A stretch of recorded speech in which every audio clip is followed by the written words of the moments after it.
de la organización. Para mí, pues, me place mucho estar y compartir con ustedes esta tarde. Como lo dijo Darío, mi nombre es Pedro Luis González. Trabajo en la Escuela Nacional Sindical en la Unidad Estratégica de Fortalecimiento, Formación y Negociación de la institución. Soy politólogo de la Universidad de Antioquia y me encuentro haciendo una especialización en políticas públicas. Y pues tengo ya casi 15 años de estar trabajando en temas de negociación. Y bueno, gracias a Darío y a ustedes por la invitación. Hoy voy a hacerles a compartir una presentación. La idea de esta presentación que es, oh, creo que no me permite, ¿ahí se ve? Sí, Pedro. Sí, ahí se ve. Y se ve que se cambia de lámina o... Dale, pásala para mirar. Ahí se quedó en la primera. No, Ahí no. sí. Sí está pasando, Pedro. ¿Ya? ¿Ahí? Sí. Listo. Entonces, hice una presentación que como tal es bastante extensa en términos de los contenidos, porque pues la idea es dejárselas, no voy a profundizar en algunos de ellos, simplemente digamos que desde el punto de vista pedagógico sí es muy importante que cuando uno va a abordar ciertos temas, la idea es como hacer un recorrido de por qué se llegó o cómo se llegó al tema en concreto, que quizás muchos de ustedes ya lo conocen o lo conocen a profundidad. Entonces, no voy a centrarme en ello, pero para que también les quede la presentación y en los ejercicios de formación que puedan hacer ustedes internamente, por supuesto, pueden hacer uso de ella e incluso complementarla si así lo quieren. Entonces, la idea es hacer un breve recorrido sobre el proceso de negociación en el sector público. Y también quiero, digamos, señalar lo siguiente, pues siempre trato, quizás por mi formación, además el tema de estudiar ciencia política, siempre le incluyo mucho a las, aunque sean presentaciones de contenido jurídico, el componente político, porque desde nuestra lógica, digamos que la política incluso está por encima del derecho, y desde el punto de vista de las acciones colectivas y de las actividades que desarrollan las organizaciones sindicales, el componente político es muy importante. De hecho, si nos vamos un poco a la historia del proceso de negociación colectiva en el sector público, se hizo sin normas que la regularan y básicamente se hizo porque habían organizaciones sindicales fuertes que independientemente de que existiera o no un marco jurídico para el desarrollo de la negociación colectiva, lo hicieron. Y lo hicieron porque tenían la capacidad política y la capacidad organizativa para impulsar las negociaciones en el sector público cuando no existía la regulación y las normativas que hoy tenemos y que, digamos, tienen como punto esencial el decreto que hoy nos convoca, que es el decreto 243 del año pasado. Entonces, bajo esa lógica, pues el contenido de la presentación tiene cuatro puntos, unas normas básicas sobre el proceso de negociación de carácter general, un recuento sobre la negociación en el sector público de manera particular y donde nos vamos a centrar, digamos que es en algunas herramientas, etapas que se abren a partir del proceso de negociación en el marco del decreto 243. Y en este punto en concreto lo voy a dividir en dos.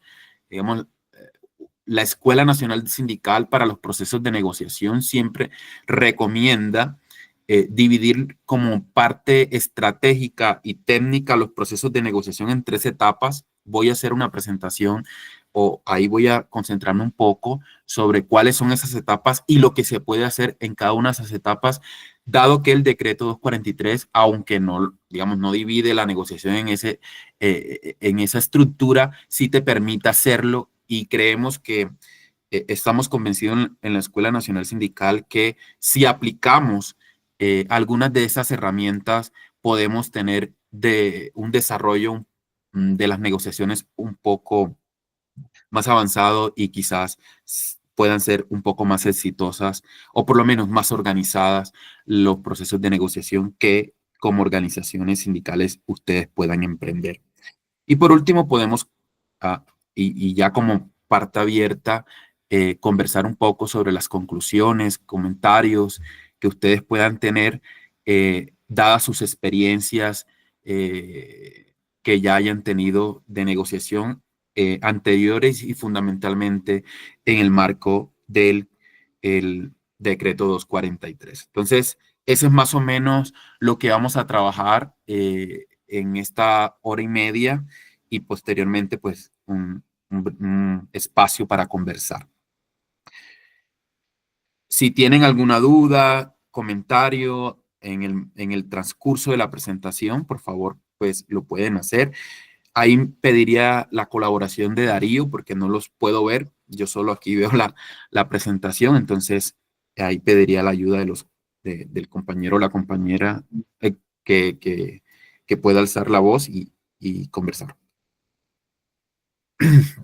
Listo, siempre y desde el punto de vista de la lógica, cuando empezamos a abordar o cuando queremos abordar desde la perspectiva jurídica los temas que tienen que ver con la libertad sindical y siempre vamos de arriba hacia abajo y cuando digo de arriba hacia abajo es que nos vamos a las normas internacionales que para nuestro caso pues están desarrolladas o enmarcadas en el ejercicio de la OIT, que es una organización pues, ya de muchas décadas, de principios del siglo XX, y que a través de ciertas normas, fundamentalmente convenios y recomendaciones, marca la pauta sobre cómo deben desarrollarse todo lo que tiene que ver con la libertad sindical y dentro de la libertad sindical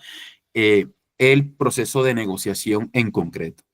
Y pues digamos que para lo que hoy nos convoca, hay dos convenios fundamentalmente, el convenio 151 que establece el derecho de sindicalización en la administración pública y también de negociación colectiva, y el convenio 154 de 1981 que también ya, digamos, desarrolla también el tema de la negociación colectiva.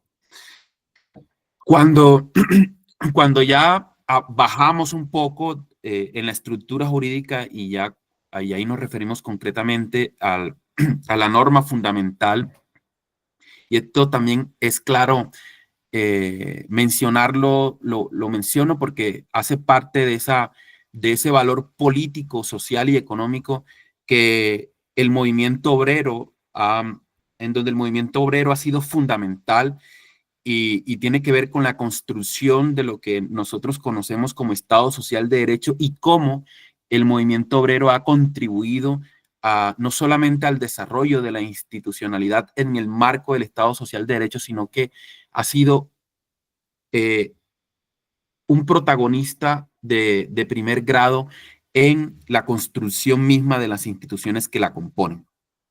Es por eso que a diferencia de varios o de la mayoría de los movimientos sociales, el movimiento obrero tiene un capítulo especial en casi todas las constituciones que uno puede observar en Occidente y como nosotros, la constitución de 1991 se inspira mucho en los conceptos constitucionales de Occidente, no es la excepción y por lo tanto uno puede encontrar en la Constitución Política capítulos o artículos especiales que hablan del movimiento obrero. No así, por ejemplo, el movimiento estudiantil y de otros tipos de movimientos sociales, y eso obedece fundamentalmente a lo que ya les he señalado, al carácter y lo fundamental que ha sido el movimiento obrero en la construcción de lo que hoy conocemos como Estado Social de Derecho.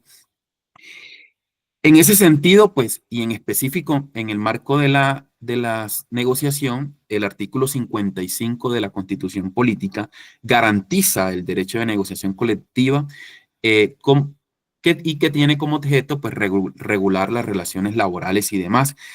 Y pues también establece ahí mismo en el artículo 55 algunas limitantes de quienes no pueden, por ejemplo, negociar, que ya ustedes lo conocen, por ejemplo, en el caso de la fuerza pública, que no tiene derecho de sindicalización y por lo tanto tampoco tiene derecho de negociación colectiva. Ya de carácter general, pues las que ustedes conocen, sobre todo fundamentalmente en el sector privado, que tiene que ver con el Código Sustantivo del Trabajo, que lo vamos a encontrar en el artículo 429, del artículo 429 al 482 del Código Sustantivo del Trabajo, y que pues regula básicamente la negociación colectiva en el sector privado.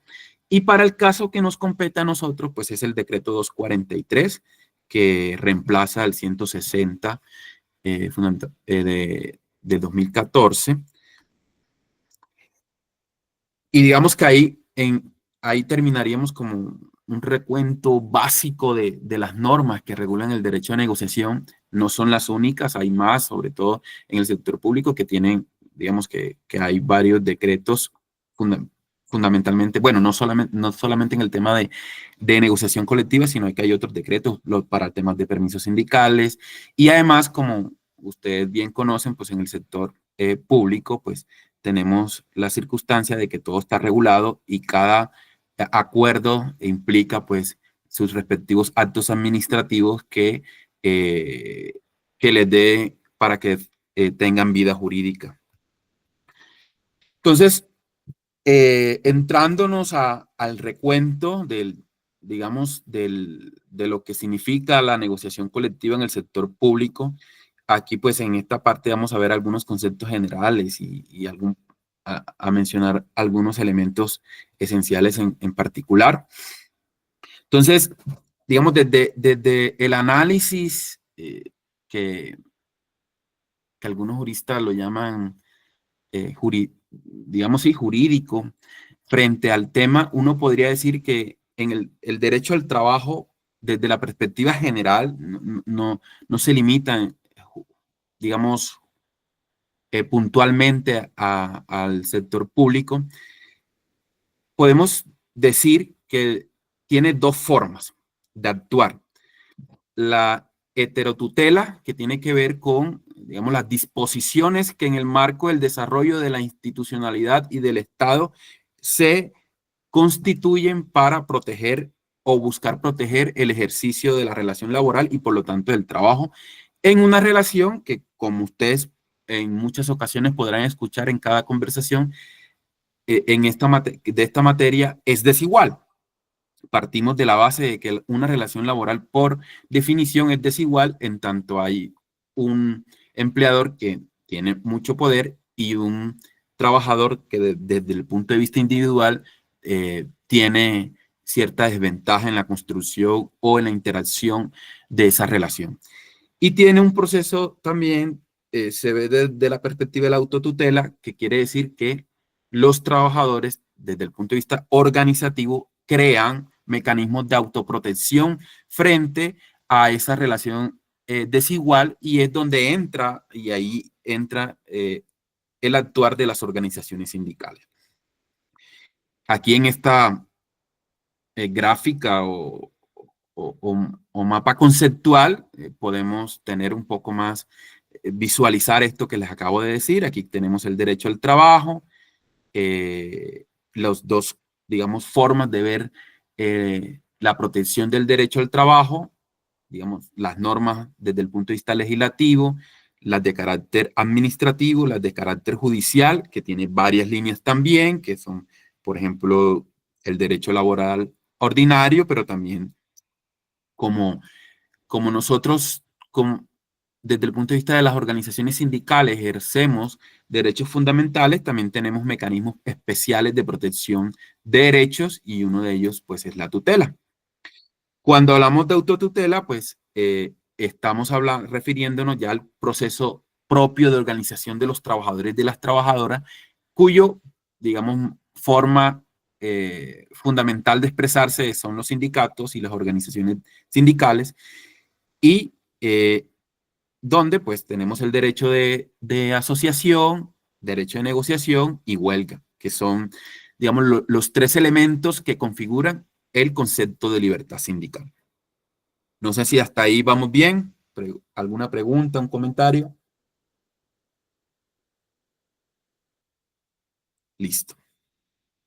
Esto no lo vamos a mencionar. Ya esto también lo planteamos, esto también. Eso, digamos, algunos avances, como les decía, pues al inicio de esta presentación hay un componente esencialmente político. De hecho, fue la política la que impulsó la necesidad de construir la normatividad que regulara el proceso de negociación colectiva, iniciando incluso por la OIT y después por los marcos normativos que conocimos después de la Constitución de 1991. Y digamos que desde entonces, pues siempre se han negociado temas de salarios, asuntos relacionados con los concursos de carrera administrativa. De hecho, en algunos momentos hoy no se permite eso, pero antes de la Constitución de 1991, algunas organizaciones sindicales incluso negociaron esos temas de la carrera administrativa. Digamos, sí, negociaban eso desde el punto de vista político y sin ninguna norma, como bien lo he señalado. Eso, pues, desde que se inició la negociación en el marco de la negociación en el sector público, pues ha habido unos avances en esa materia que allí las dejo, no voy a profundizar en ellos porque no es el tema esencial aquí, simplemente quiero que lo tengamos como punto también, como elemento esencial dentro de la construcción de esas luchas que han dado las organizaciones sindicales y que vale la pena tenerlo en cuenta, y para que ustedes también, como les dije al inicio de esta presentación, puedan hacer uso de ella cuando quieran profundizar sobre esto y compartir entre ustedes internamente. Ya aquí entramos a lo que yo denomino el componente político y técnico de una negociación colectiva y que perfectamente se puede aplicar en el marco del decreto 243. Entonces, cuando nosotros en la Escuela Nacional Sindical señalamos la importancia de dividir estructuralmente o estratégicamente mejor el proceso de negociación, lo estamos pensando desde la perspectiva de ser mucho más organizados y apuntarle a esas cosas, a algunos conceptos que a veces no nos gustan, pero que son necesarios a la eficiencia misma de la negociación colectiva. Organizar bien un proceso de negociación significa ir más seguros, significa afinar los elementos esenciales que debemos llevar a esa negociación, y por lo tanto el proceso de preparación que es esencial cuando iniciamos o cuando pretendemos negociar.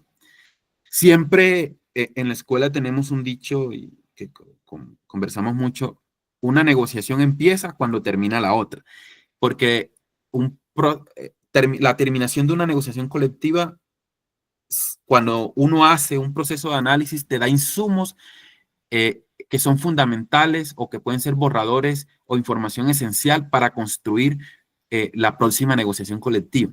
Entonces, casi que con toda seguridad, cuando terminamos un proceso de negociación, algunos temas posiblemente quedaron sueltos, no pudimos negociarlo, creemos que podemos hacerlo mejor y a veces no lo compartimos entre nosotros, pero no tenemos, digamos, ese grado de organización para sistematizarlos y tenerlo allí, tenerlos en cuenta. Después posiblemente nos acordamos y cuando estamos construyendo los pliegos de solicitudes, algún compañero dirá: mira, esto quedó pendiente de la negociación anterior, pero casi nunca lo tenemos en un documento sistematizado, y creo que eso también es importante porque da cuenta de un carácter estratégico, organizativo y importante para un proceso que no es fácil, sobre todo porque está limitado en el tiempo y sobre todo porque muchas veces nos vamos a encontrar con no solamente criterios diferentes entre los compañeros del mismo sindicato, sino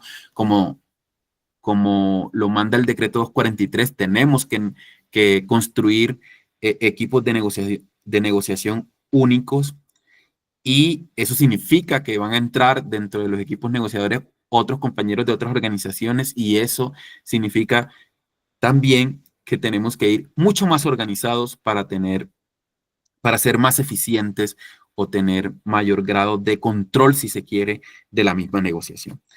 En ese sentido, pues la etapa de preparación de esa negociación es fundamental y queremos insistir en eso. Dentro de la etapa de preparación encontramos algunos elementos que son esenciales a la hora de construir el proceso. El primero de ellos, no quiere decir, el orden no da cuenta del nivel de importancia de cada uno de ellos, simplemente así lo organizamos, pero no quiere decir que uno sea más importante que el otro, aunque eventualmente, dependiendo del análisis y del análisis de la capacidad de cada organización, puede que alguno lo sea más que otro, pero esto de carácter general no lo es. Entonces, el primero de ellos es la preparación del equipo negociador, que es fundamental. Y ustedes lo saben, un equipo de negociador bien preparado, evidentemente, da más seguridad al equipo mismo, individualmente. Cuando uno se prepara y se sienta con la contraparte, el nivel de interlocución es mucho más elevado, corres menos riesgo de que te inventen cualquier cosa y tú te la creas, incluso de improvisación. Y dentro de los elementos que debe conocer el equipo negociador, son fundamentales estos que les voy a mencionar. No son los únicos, además, si ustedes pueden plantear otros, pues la idea es también ir construyendo y ampliando estos conceptos. El primero es, sí. Discúlpame la interrupción, te pregunto. Porque las diapositivas no estaban pasando. Listo. Bueno, pero en este momento sí, las etapas de la negociación, ahí acabó de pasar. Listo, gracias. Listo. Bueno, listo. Cuando pase eso me dicen, listo. Bueno, como les decía, entonces dentro de la etapa de negociación, el proceso de preparación es fundamental, y dentro de ello la preparación del equipo negociador cobra vital importancia. Entonces, ¿qué elementos nosotros consideramos o proponemos debe conocer el equipo negociador? E insisto, si ustedes consideran que hay otros más, por favor, es el momento para hacerlo. Primero, conocimiento del Estado y las instituciones públicas. Tratándose de negociaciones del sector público, es evidente que uno tiene que conocer cómo funciona el Estado, la estructura del Estado, no a profundidad. De hecho, pues hay perfiles dentro de la misma equipo negociador que es fundamental también tener en cuenta, pero sí hay que tener un conocimiento más o menos profundo sobre cómo funciona el Estado, las instituciones públicas, de dónde vienen los recursos, cómo se maneja el presupuesto público, y todas esas cosas son elementales conocer. Identificación de perfiles y capacidades de los negociadores. No todos los negociadores, y aquí es importante mencionarlo, no todos los negociadores conocemos de lo mismo. Hay un compañero que es abogado, otro compañero que es economista, otra compañera que conoce mucho sobre seguridad y salud en el trabajo, y creo que eso también es esencial tenerlo en cuenta a la hora de construir los equipos negociadores, porque ahí uno va perfilando quién puede dominar ciertos temas, pero más allá del dominio de los temas, también es muy importante tener en cuenta en el tema de los perfiles y capacidades que dentro de los equipos negociadores también las personalidades juegan mucho. Entonces está el compañero que es calmado, el compañero que tiene más, digamos, es fuerte dentro del proceso de negociación, y cada uno de esas personalidades son esenciales, porque dentro del proceso de negociación, ustedes que tienen la experiencia podrán observar que hay momentos en que se necesita ser calmado y tratar de mediar, hay momentos en que se necesita alzar la voz y tener fuerza, y cada una de esas personalidades y capacidades son fundamentales a la hora de circular, de poner a jugar en el proceso de negociación. Ya uno va identificando en qué momento se hace qué, en qué momento se hace lo otro, pero aquí lo importante es entender eso. Lo que no puede pasar es que al no comprender que cada uno tiene su personalidad y sobre todo cuando en la lógica del decreto 243, en donde las comisiones tienen que ir unificadas, los equipos negociadores tienen que ser uno solo, las mesas unificadas, pues es mucho más difícil controlar. Es más, ustedes seguramente han tenido la experiencia que entre nosotros mismos terminamos chocando, porque no comprendemos ese tipo de personalidades, porque hay rivalidades y demás que se deben tratar previamente e identificarlos para no entrar en contradicciones y muchas veces este tipo de negociaciones y siendo comisiones bastante numerosas, se pierde mucho tiempo en discusiones incluso entre nosotros y pues pasamos hablando nosotros y la contraparte allá tranquila, escuchando, hablará poco y se pasa el tiempo y cuando queremos ver, no hemos avanzado en lo que verdaderamente nos importa, que es negociar los temas de interés de nuestros compañeros y nuestras compañeras. Participación en los procesos de preparación. Esto es básicamente que si, por ejemplo, ustedes están preparando sus potenciales equipos de negociación, lo lógico es que quienes están preparando, aunque entendamos que la decisión finalmente la toma la asamblea de delegados o delegadas, en caso de que tengan asamblea de delegados y delegadas, pues entendemos que lo esencial es que quienes se preparen para ello y que tengan experiencias en esos temas, pues sean los que constituyan los equipos negociadores. Reconocimiento y ascendencia sobre los afiliados. Esto es básicamente que el equipo negociador tenga legitimidad frente a las bases.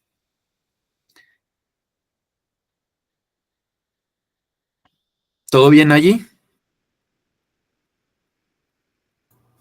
Sí, está bien, Pedro. Listo. Dentro de la etapa de preparación también es muy importante hacer el análisis de unidad, digamos, comprender qué tan unidos estamos y esto es fundamental porque incluso pues es uno de los temas más difíciles a la hora de llegar a un proceso de negociación, sobre todo en el marco del 243, porque tenemos que unificar pliegos solicitudes y es una sola mesa y es fundamental revisar ese proceso. Entonces, dentro del proceso de unidad, es importante tener en cuenta los siguientes elementos. Una construcción o visión compartida sobre el proceso de negociación. ¿Esto qué significa? ¿Cuáles son los temas a los que les vamos a apuntar más? ¿Cuáles van a ser las estrategias para lograr conquistar esos puntos? Cosas así por el estilo. La destinación de los recursos para el apoyo al proceso. Todo proceso de negociación evidentemente implica una utilización de recursos que no solamente son económicos, que también, por ejemplo, hacer procesos de formación en el marco de la negociación, eso cuesta, eso tiene su valor, no solamente en recursos, sino también en tiempo, en disposición, que son necesarios que la organización sindical los tenga en cuenta para destinarlo. Relación con equipos negociadores, es decir, con las otras organizaciones sindicales en el caso que tengamos que construir mesas unificadas. Bueno, que tengamos, no es una potestad que tenga el sindicato, básicamente que es por el decreto casi que es una obligación más bien hacerlo. Coordinación con las instancias del sindicato, es decir, que el equipo negociador y quienes van a emprender el proceso de negociación haya un proceso o haya espacios de coordinación con las juntas directivas nacionales y las subdirectivas, con los delegados y delegadas importantes, líderes fundamentales y importantes dentro de la organización, nivel de articulación con la subdirectiva, incidencia de las fuerzas políticas frente a la negociación. Digamos, no es un secreto que dentro de nuestras organizaciones, sobre todo organizaciones que tienen ya amplio recorrido, pues hay fuerzas políticas que inciden sobre eso y también es clave hacer procesos ahí de unidad para que no vayamos fracturados o fraccionados al proceso de negociación.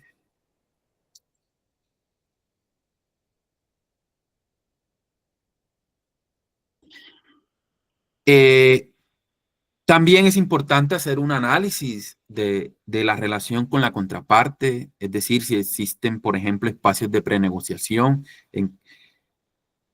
sobre todo aquí también que, por ejemplo, que ya venía del decreto anterior, pero este decreto lo amplía un poco más, de los comités de seguimientos o las mesas de seguimiento de los acuerdos colectivos. Entonces, eso también analizar cómo ha sido, digamos, el desarrollo de esas mesas de seguimiento, de esos comités de seguimiento, porque, bueno, hay un dicho popular viendo cómo es el desayuno, se sabe cómo es el almuerzo, y si dentro de esos espacios de seguimiento la relación ha sido bastante conflictiva, lo más seguro es que la negociación misma también va a ser bastante fuerte. Eso en caso de que así sea, ¿no? Si por el contrario han sido espacios de construcción, de diálogo social, eso podrá también decirnos o marcarnos cómo va a ser el proceso de negociación ya propiamente dicho. Esto va también relacionado con la existencia de canales de discusión, las garantías, espacios de resolución de problemas, tipo de relación con la contraparte. Esto también va a variar mucho porque sobre todo en las entidades de carácter público y donde las cabezas son de libre remoción y nombramiento y remoción, o, por ejemplo, en el caso de entidades de elección popular, como pues, gobernadores, alcaldes, también el carácter político o la línea política de que traiga quienes asumen esos cargos de dirección, ya sea por elección o por nombramiento, pues también define un poco la relación. Y esto es quien ustedes lo podrán percibir, no es lo mismo negociar con un alcalde, un gobernador de derechas, sobre todo extremas derechas, que hacerlo con alguien que tenga una perspectiva un poco más democrática y tenga más abierta frente a los procesos de negociación. Estilo administrativo, que va también relacionado con el anterior.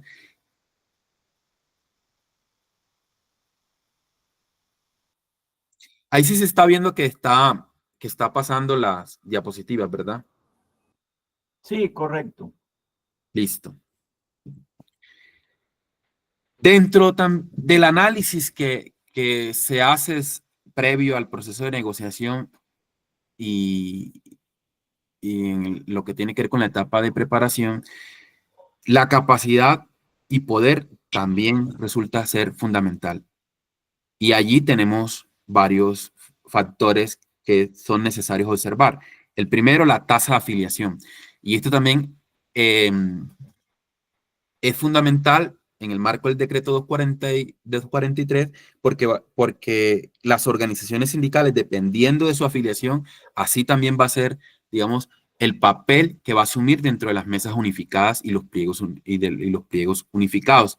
Entonces, entre más afiliación tengamos, evidentemente el protagonismo frente a la construcción de los pliegos, la definición de los pliegos unificados y la mesa unificada va a ser mucho más amplio. Entonces, la tasa de afiliación se convierte allí en un punto esencial y por lo tanto es elemental tenerlo en cuenta porque eso te va a dar poder dentro de la mesa de negociación. Finalmente, y esto aquí entra el tema de la dinámica política, las organizaciones grandes son las que marcan la pauta. Y lo es porque finalmente el componente político o el poder te lo da, es el grado de afiliación y la tasa de afiliación en concreto. Si existen, en caso de que tengan derecho a huelga, si existen fondos prehuelga, la cultura de movilización, y esto es uno de los temas más importantes o uno de los temas más importantes dentro de las organizaciones sindicales y que más se aquejan incluso cuando tenemos la oportunidad de compartir y hacer diagnósticos de capacidades de las organizaciones sindicales, es esto, que básicamente lo resumo en lo siguiente. Tenemos 1000 afiliados y planeamos una acción colectiva, un meeting o lo que sea, y de esos 1000 van los mismos siempre.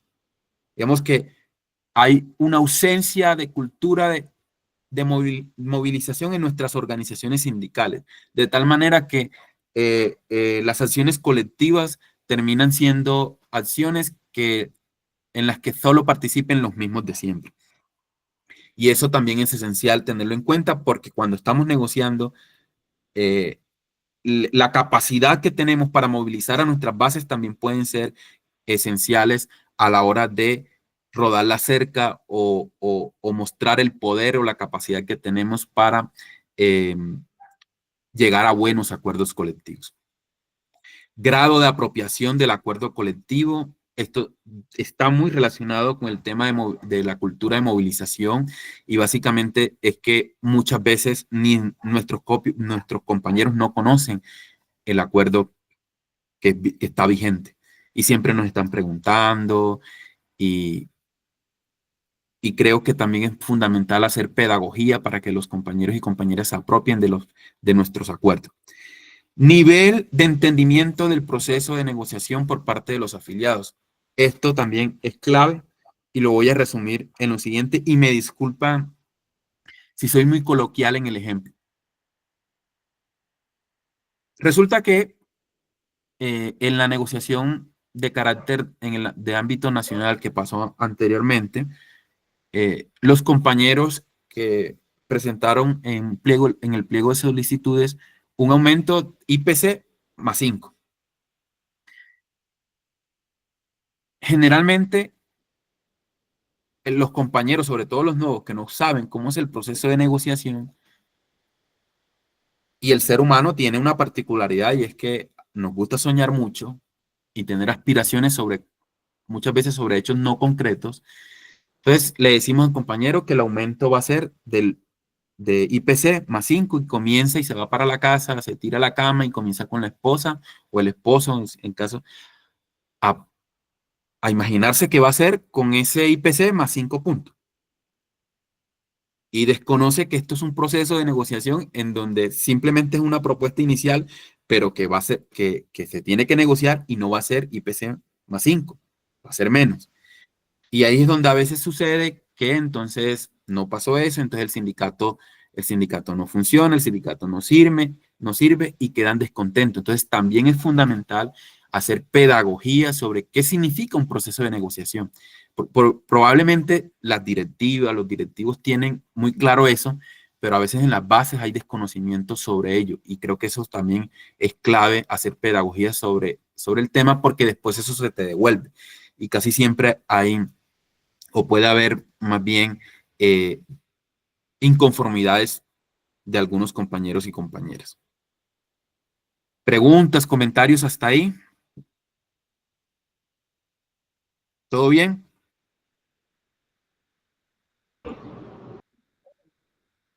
Pedro Luis, buenas tardes. Y Sí. todos y a todos los compañeros de Cinta Estatal. Es muy interesante pues la conversación, pues lo que nos cuenta más, porque bueno, ya tuvimos la oportunidad de conocernos en el tema del diplomado que hicimos con la escuela y creo que mucho por aprender, ¿cierto?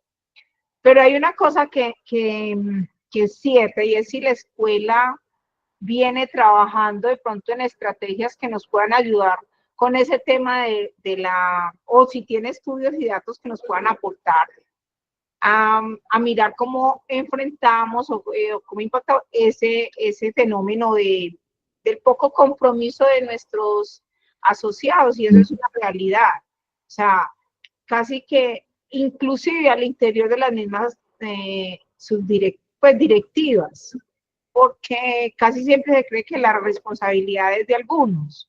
Y lo otro es el asunto de en las mismas negociaciones colectivas, la dificultad para que los negociadores vayan y se sienten. Eso nos pasa mucho a los territoriales, a los de las alcaldías, porque casi siempre los que estamos, o casi siempre, normalmente los que nos sentamos en las mesas, nos sentamos con nuestros jefes inmediatos. Y eso genera, no sé, temor de represalias. También no es gratuito porque sabemos que en nuestra clase política a veces se presentan y por ejemplo, los secretarios de despacho, que son los que dan en representación de la administración, muchas veces ni siquiera tienen la formación en lo público como tal, entonces van como ficha de alguien. Entonces yo quisiera saber si de pronto se tiene algún, no sé, datos frente a eso o es como qué estrategias podemos trabajar para mejorar eso. Gracias, compañera. Sí, hay unas estrategias, nosotros venimos diseñando eso eh, y que son experiencias de otros países frente a cómo vamos construyendo una cultura de movilización. Y va desde el mismo proceso de afiliación hasta, hasta más, digamos, hasta lo que viene después del proceso de afiliación. Y solo para poner un ejemplo, cuando nosotros regularmente estamos afiliando a un compañero, vendemos a la organización sindical como si fuera una máquina de solucionar problemas. Y, y le mostramos lo que hemos logrado como organización sindical y todo eso. Y dejamos a un lado, le restamos importancia al tema de mostrar que una organización sindical requiere de un compromiso del compañero o la compañera. Casi que lo cargamos y el compañero a veces tiene un problema y le pedimos que nos haga una carta y no a veces nos toca hacerla a nosotros y nosotros amablemente lo hacemos, pero desde un principio ya le estamos mostrando que todo se lo vamos a entregar, casi que, perdón si soy muy coloquial con lo que voy a decir, meterle la cucharada de comida en la boca. Y no, creo que desde el mismo proceso de afiliación tenemos que dejar claro que la organización solo tiene sentido si todos y todas, desde los espacios que ocupamos, porque no es lo mismo el dirigente, los líderes, los activistas y la base, pero que cada uno tiene un nivel de compromiso, porque eso, lo que se logra en los acuerdos colectivos o lo que se ha logrado históricamente en nuestros acuerdos, no es una cosa que llega por arte de magia. Entonces, sí tenemos algunas estrategias, algunas técnicas que son, digamos, implementaciones que se van haciendo midiendo resultados, pero que requiere de un trabajo constante y una decisión política de la organización sindical por ir desarrollando acciones colectivas desde las más simples hasta las más, digamos, más difíciles para ir creando una cultura de movilización. Sí se puede hacer. Entonces, si en algún momento, pues, a bien tienen de invitarnos a una charla en concreto sobre cómo construir cultura de movilización, pues no hay problema. Listo. Me regalan 30 segundos. Listo. Ya vengo. Voy por agua.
Listo. ¿Me escuchan ahí? Sí, señor. Y se ve la diapositiva, ¿cierto? Sí, sí se ve. Sí, Se escucha señor, Bueno, muy bien. bien. Seguimos con el tema de la etapa de preparación. Y pues aquí el otro componente es asesoría y acompañamiento.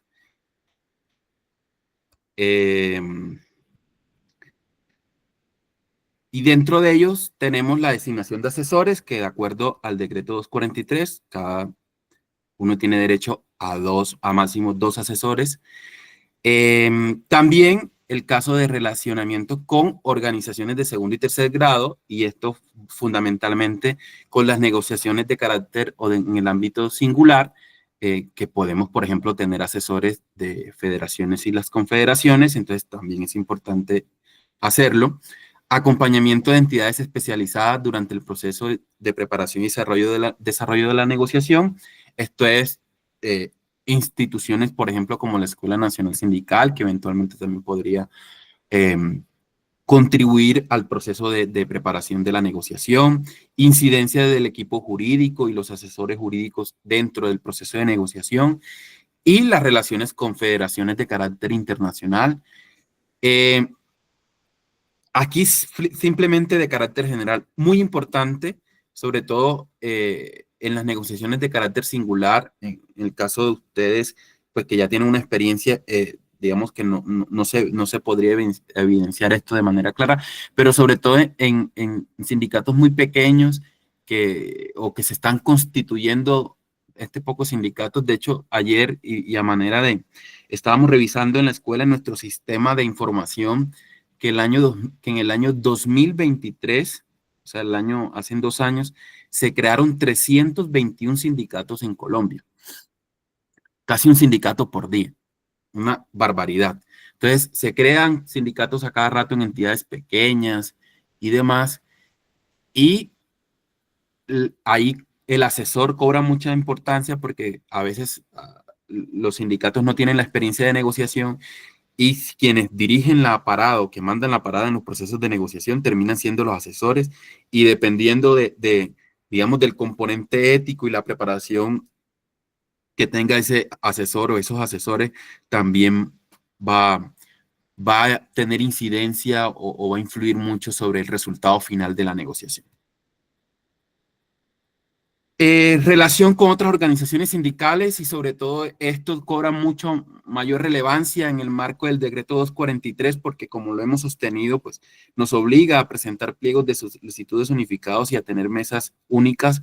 Entonces es importante, previo a iniciar el proceso de negociación, identificar propósitos y tácticas comunes, coordinarnos frente a esas tácticas y frente a las estrategias y también tratar de tener un acercamiento sobre las fuerzas que tenemos cada uno de los sindicatos que hagamos parte o que hagan parte de esas mesas de negociación y con un nivel de sinceridad. Y aquí también cobra mucha importancia el tema de la transparencia en el marco del decreto 243 porque aumenta los niveles de exigencia para comprobar si efectivamente la organización tiene el número de afiliados y afiliadas que dice tener y el nivel de representación que manifiesta. Y bueno, ustedes seguramente conocerán algunas organizaciones que, por lo menos desde el punto de vista, no digamos que de manera dolosa, sino a veces incluso por mero desorden, de llevar, digamos, sistematizadas los afiliados y afiliadas, pues se inventan o se pueden inventar un mayor número de afiliados y afiliadas. Ahí logró pasar la diapositiva. Importante hacer un reconocimiento sobre los logros anteriores de los anteriores convenios y negociaciones colectivas. Esto lo podemos ir pasando. El tema de los pliegos de peticiones también es importante y aquí pues algunos elementos que tenemos que considerar, que haya correspondencia entre los problemas y las aspiraciones con los problemas y las aspiraciones de los afiliados y afiliadas. Esto es, Los pliegos de peticiones deben materializar, exteriorizar cuáles son los problemas principales y las aspiraciones fundamentales que tienen los afiliados. Básicamente porque de allí parte también el nivel de movilización que pueda tener un compañero o una compañera frente a un pliego de peticiones que justamente está haciendo observancia de su problema, del problema o los problemas que está viviendo. Que haya una construcción democrática del pliego de peticiones, que haya una revisión técnica y jurídica. Esto es fundamental, sobre todo en el sector público es esencial porque pues, está muy regulado, hay muchos hay decretos, resoluciones y demás. Ajustes de aspiraciones a capacidades de las partes, visibilidad del pliego de solicitudes, esto es que lo conozcan los compañeros y las compañeras de nuestras organizaciones, nivel de incidencia de la Asamblea Nacional de Delegados en la definición del pliego, capacidad de inclusión de nuevos temas.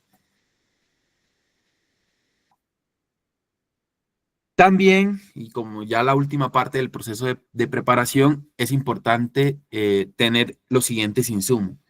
Un documento que dé cuenta de la evaluación que hayamos hecho sobre el acuerdo colectivo vigente, cómo se ejecutó, y aquí es clave porque una de las quejas fundamentales dentro de las organizaciones sindicales del sector público es que usted negocia y es más fácil negociar que hacer valer lo que se negoció. Y casi siempre hay incumplimientos sobre los puntos que hacen parte del acuerdo y eso hay que tener un documento sobre cuáles son los puntos que no se han desarrollado en el acuerdo colectivo vigente, por qué, si es por falta nuestra que no hemos sido diligentes en impulsar los mecanismos para que se cumpla, si es por falta de la contraparte que no ha habido voluntad, si es por vacíos jurídicos, y etcétera, etcétera, etcétera. Un documento de identificación de necesidades que se puede hacer a través de unas encuestas que uno puede hacer a los compañeros y las compañeras. Esas encuestas también son herramientas de movilización colectiva. Cuando uno le hace una encuesta a un compañero, lo está involucrando en el proceso y lo está haciendo parte importante del proceso de negociación. Un análisis comparativo de conquistas que podamos tener. Por ejemplo, la subdirectiva, no sé, Medellín, mirar cómo, o Antioquia, mirar cómo han negociado los compañeros del Valle, los de Cali, hacer esas comparaciones en términos de conquistas y demás. Un análisis económico de la situación del Estado y las instituciones en donde estamos, la elaboración del pliego de solicitudes y evaluar cuánto vale ese pliego de solicitudes, porque va a ser un punto esencial dentro de las discusiones que se susciten en la mesa de negociación. Definir una estrategia de cómo se van a desenvolver en la mesa de negociación, una estrategia de comunicación que tiene varios frentes, una es distinta para el público en general, una para los afiliados y nuestra base y para los demás compañeros que hacen parte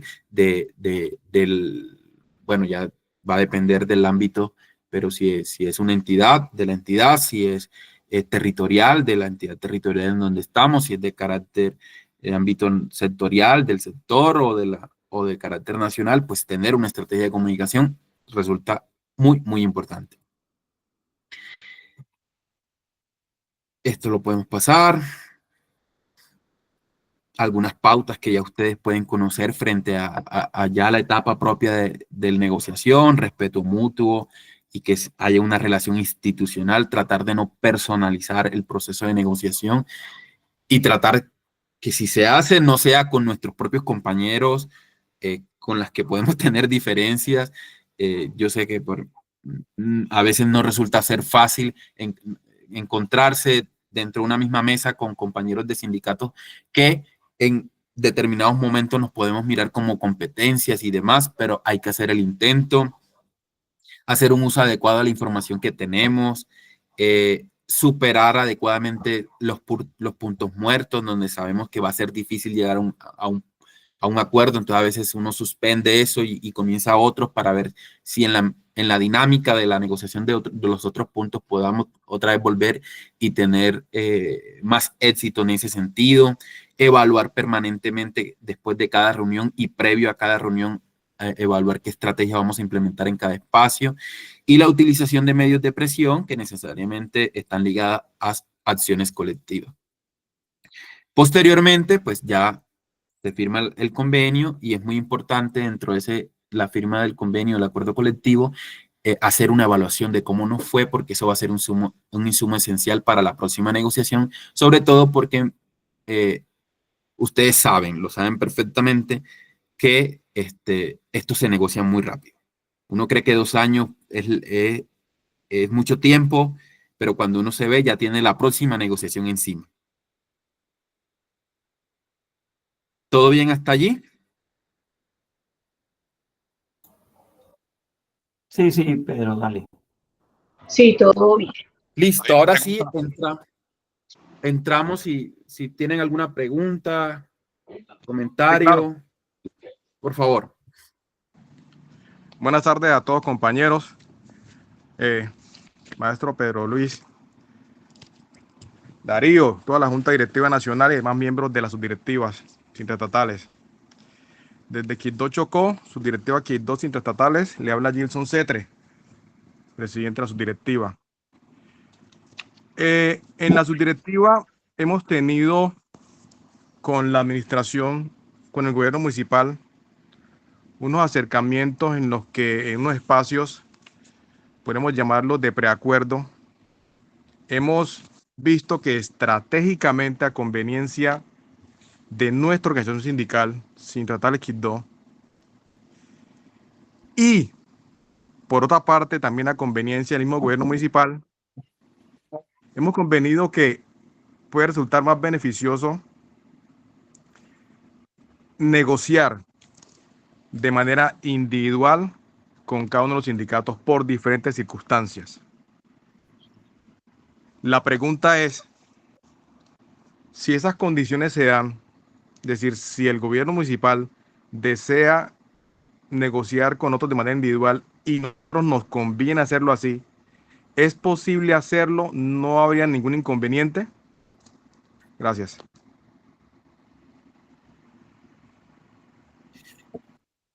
Bueno, digamos que el decreto obliga a tener mesas unificadas. Ahora bien, aquí siempre van a jugar principios fundamentales que están relacionados con el tema del derecho laboral y en particular el derecho fundamental de libertad sindical, y es el tema de la autonomía de las organizaciones sindicales. Yo te hago una pregunta.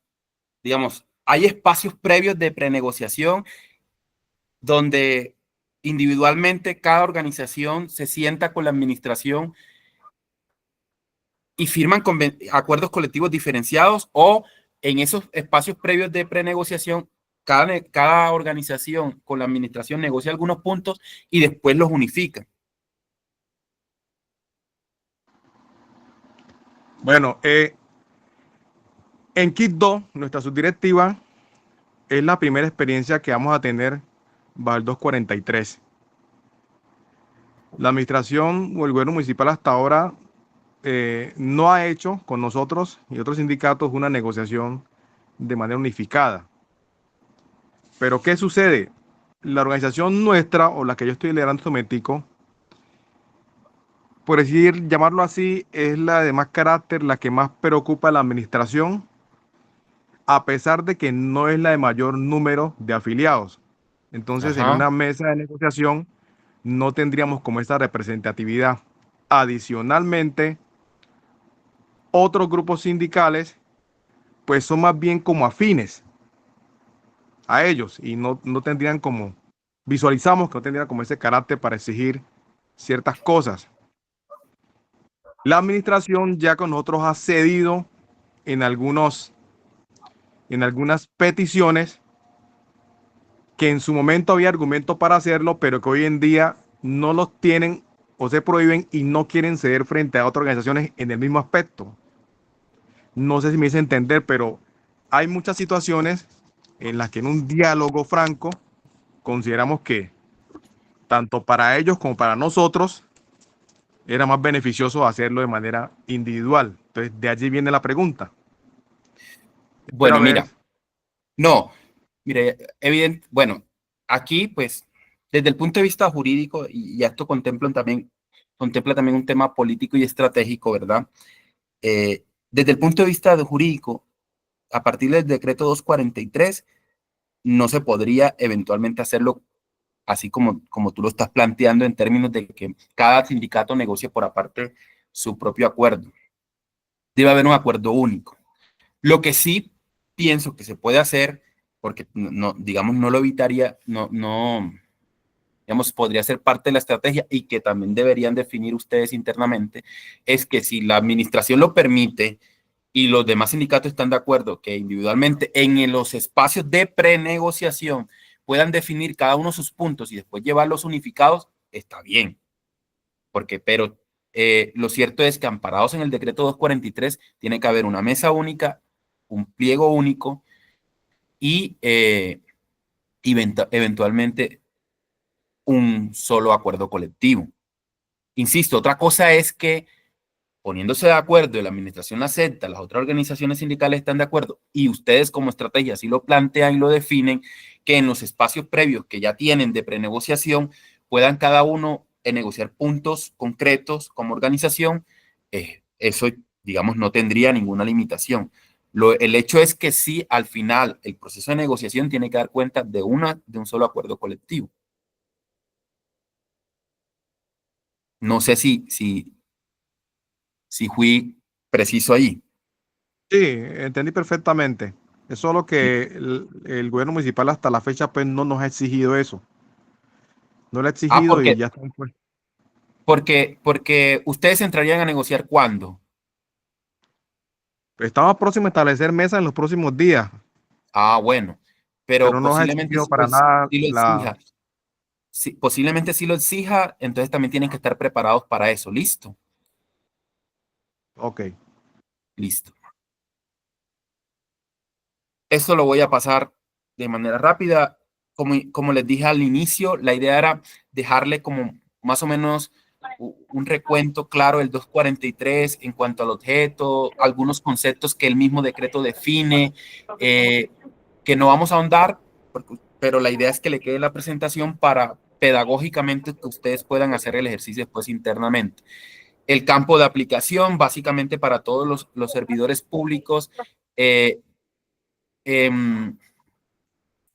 pero establece el decreto también, establece unas excepciones que ustedes ya la conocen, que son para empleados de nivel directivo y asesores, los trabajadores oficiales que tienen otro mecanismo de negociación, que básicamente el mismo del sector privado, los empleados públicos de elección popular, o sea, aquí te define claramente quiénes no pueden negociar. Y evidentemente el personal de la fuerza pública y de la fuerza, pues, de la policía. Hay una definición de qué es empleado público, eso lo vamos pasando. Las organizaciones sindicales de empleados públicos, esto digamos que es una de las particularidades que tiene el sistema normativo en Colombia, que trata de ser muy preciso en muchas cosas y al final también hay ambigüedades porque, por ejemplo, la OIT no hace definiciones de qué son sindicatos de empleados públicos, ni qué son, ni nada por el estilo, en términos, básicamente dice que son todas organizaciones de trabajadores y la deja amplia, ¿verdad? Acá hay una definición clara de sindicatos del sector público, de empleados públicos. Hay una definición de negociación colectiva, e insisto, eso lo van a encontrar en el mismo decreto. ¿Qué son los pliegos de las solicitudes? Los pliegos únicos de solicitudes, y aquí pues simplemente voy a leerlo porque creo que es importante y va en relación con la pregunta que hace el compañero. Es el documento final que unifica todas las solicitudes de las organizaciones sindicales a través de su concertación previa e interna, sin duplicar peticiones de las diferentes organizaciones. Este documento se constituye en un requisito sin el cual no se instalará mesa de negociación, ni se dará inicio al mismo. Entonces, ya ahí va definiendo claramente que tiene que haber un único pliego de solicitudes. E insisto que si en el caso que menciona el compañero, si la administración está de acuerdo y previamente hay espacios de prenegociación y cada organización va más o menos definiendo unos puntos claves para negociar, pero todo eso se tiene que encontrar al final en una sola mesa y al final en un solo pliego de solicitudes. La comisión negociadora unificada, que también va relacionada con lo que dice el compañero, es el grupo de negociadores delegados por la organización sindical de acuerdo al ámbito de negociación resultante del proceso de concertación entre ellas, lo cual debe ser presentada con el pliego de solicitudes unificado. El decreto 243, como ustedes bien lo saben, establece en varios ámbitos. Está el ámbito nacional, que ustedes pues lo conocen. Aquí hay una definición, quienes hacen parte del ámbito nacional por parte de las organizaciones sindicales y básicamente las centrales y o sea, federaciones y confederaciones, y como parte de este caso del Estado, pues el Ministerio del Trabajo, el Ministerio de Hacienda, el Departamento Administrativo de la Función Pública y el Departamento Nacional de Planeación. Está el ámbito sectorial, en donde pues de parte de las organizaciones sindicales están las federaciones y las organizaciones de gremio e industria, que también hayan unificado pliego, y de parte de de la administración pública, pues los diferentes pues, entidades o representantes de las entidades de cada uno de los sectores. Y esto también es importante decirlo, pues esto también por ejemplo, no sé, el sector salud en Medellín, entonces los representantes del sector salud en Medellín o la entidad territorial de Medellín y demás. Está el ámbito territorial, donde digamos, los representantes de las organizaciones sindicales, aquí tenemos pues las mismas que están dentro del ámbito sectorial, de parte de las organizaciones sindicales, entonces están de gremio industria y las federaciones, y de parte pues de las entidades territoriales de carácter público están departamentos, municipios y distritos capital, los representantes de cada una de las directivas de cada una de esas entidades, ya sea departamental, municipal y distrital. Por último está el ámbito singular. Se frenar las diapositivas, se frenaron. Ah, ok. Vale, listo. Por último está el ámbito singular, que ya básicamente aquí pues ya son las organizaciones sindicales de base y con los representantes de cada una de las entidades donde desarrolle la actividad la organización sindical. Otro concepto importante, el mayor grado de representatividad y que va a dar cuenta del número de afiliados que es fundamental a la hora de constituir las comisiones negociadoras. Se va a tener o se tiene en cuenta en este decreto, que ya ustedes bien lo saben, el grado de representación que tiene la organización sindical, que no va a depender del ámbito nacional únicamente. Así, por ejemplo, habrá organizaciones sindicales de carácter nacional como la de ustedes, en donde determinadas entidades territoriales son mayorías, pero en otras no, y así. Eso va jugando. La mesa de seguimiento de los acuerdos, que le da mucha más fortaleza, le da más fortaleza a este decreto 243 para hacer seguimiento de los acuerdos que se lleguen.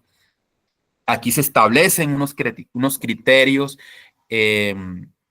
para definir el grado de representatividad de cada una de las organizaciones, y básicamente es el certificado que puedan pedir en cuanto a la cuota sindical por parte de las entidades, pero también el certificado que puedan expedir de acuerdo a los pagos de cuota de la organización sindical misma. Eso se compara y también se establece en ese mismo decreto otros factores en caso de que no concuerden lo que diga el número de afiliados que dice la entidad tiene la organización sindical y los que dice la misma organización sindical, se suspende el proceso y demás, hasta que se logre comprobar efectivamente que el número de afiliados coincide.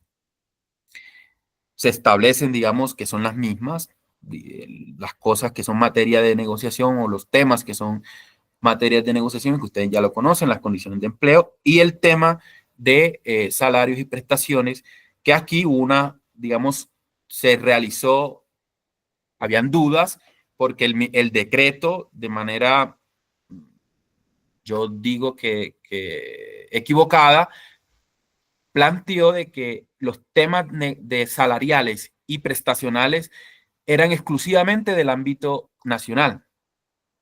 Eso evidentemente violaba, sí, los artículos 287 de la Constitución Política, que hablan sobre la autonomía que tienen las organizaciones o las entidades territoriales.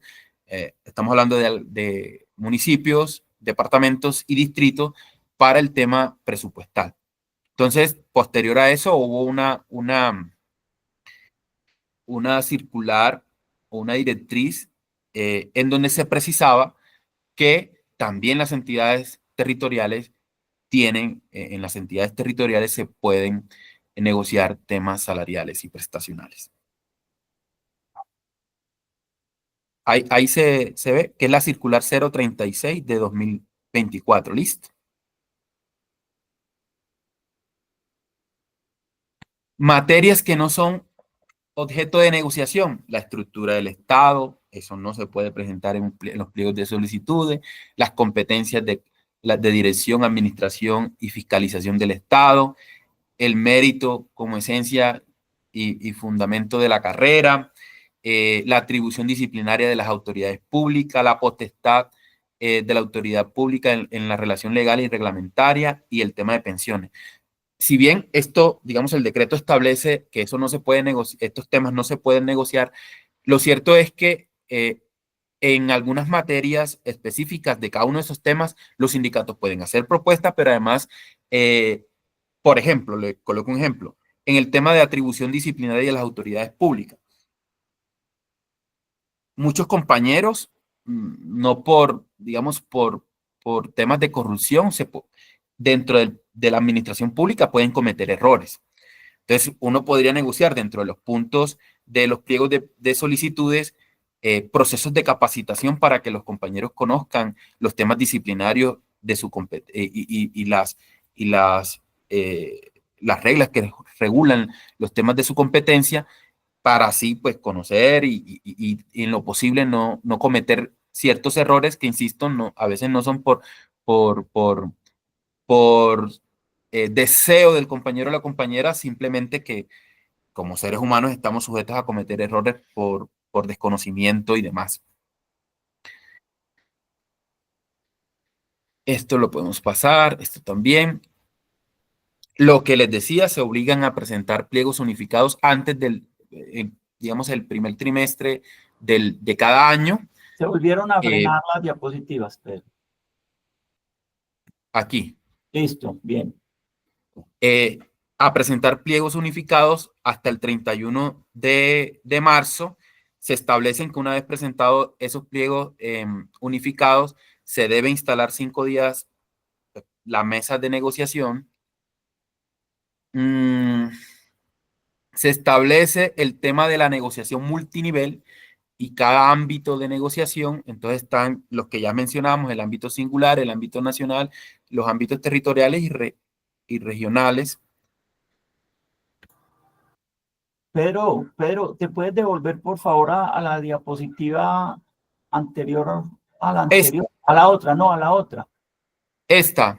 Sí, porque es que hay una pregunta pertinente a este punto y quisiera hacerla de una vez, que dicen en el chat que si las otras organizaciones no cumplen con los procesos previos a la negociación, igual se tiene que unificar los pliegos.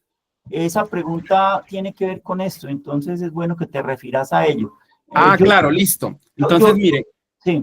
El decreto establece que si, por ejemplo, una organización sindical decide no está de acuerdo y se aparta del proceso de unificación, el decreto establece que se instalará la mesa con los sindicatos que unifiquen el pliego siempre y cuando representen a la mayoría de los trabajadores ya depende del ámbito, ¿no? Si es de la entidad en el ámbito singular y así. Esa era la pregunta. Pedro, yo entiendo la pregunta en el sentido es de que si hay varias organizaciones en una entidad a la hora de unificar pliegos, quienes no cumplieron con los mecanismos procedimentales que establece el mismo decreto 243, no podrían sentarse a negociar. Y ese es un caso ya específico que lo tuvimos con nuestra subdirectiva de la URT, la Unidad de Restitución de Tierras, con Ajá. sede en Mocoa, que había dos sindicatos, intraestatales uno y otro sindicato de la entidad más antiguo. Nosotros cumplimos con los requisitos para llegar al pliego. El otro sindicato no. Y la entidad le dijo, no señores, ustedes no pueden negociar. Y me parece que eso está bien. Entonces, en ese caso, la pregunta, la respuesta a Diver Martínez, que es quien la hace, es que no pueden unificar pliegos quienes no hacen el procedimiento que debe ser. ¿Cuál es? Elegir por asamblea los negociadores. Uno, dos, Perdón, Darío. definir el pliego en asamblea. Darío, fue que me caí, se me cayó y no te escuché, no te escuché casi lo que habías dicho. ¿Me podrías repetir, por favor? Claro, frente a la pregunta que hace Didier Martínez, pero si las otras organizaciones no cumplen con los procesos previos a la negociación, igual se tiene que unificar los pliegos. Yo respondo desde una experiencia que ya tuvimos en intraestatales con la unidad de restitución de tierras, subdirectiva Mocoa en el Putumayo. Dos sindicatos, intraestatales y otro. Intraestatales cumplió con todos los requisitos. ¿Cuáles son? Definir el pliego en asamblea general de afiliados. Dos, definir los negociadores y los asesores en la asamblea de delegados. Y tres, hacer estas dos cosas dentro de términos. El otro sindicato no lo hizo. Entonces, a la hora de presentar pliegos, la entidad dijo, no señores, le dijo al otro sindicato, ustedes no pueden negociar, no han cumplido, no han cumplido el procedimiento establecido. Y me parece que entonces en la respuesta para Didier es que no tiene que unificar pliegos allí, esos otros sindicatos que no se ajustaron al decreto 243 para la construcción del pliego y para la señalización de sus delegados, de sus negociadores, no podrá negociar. Listo, miren, ahí aplica mucho pues el sentido común.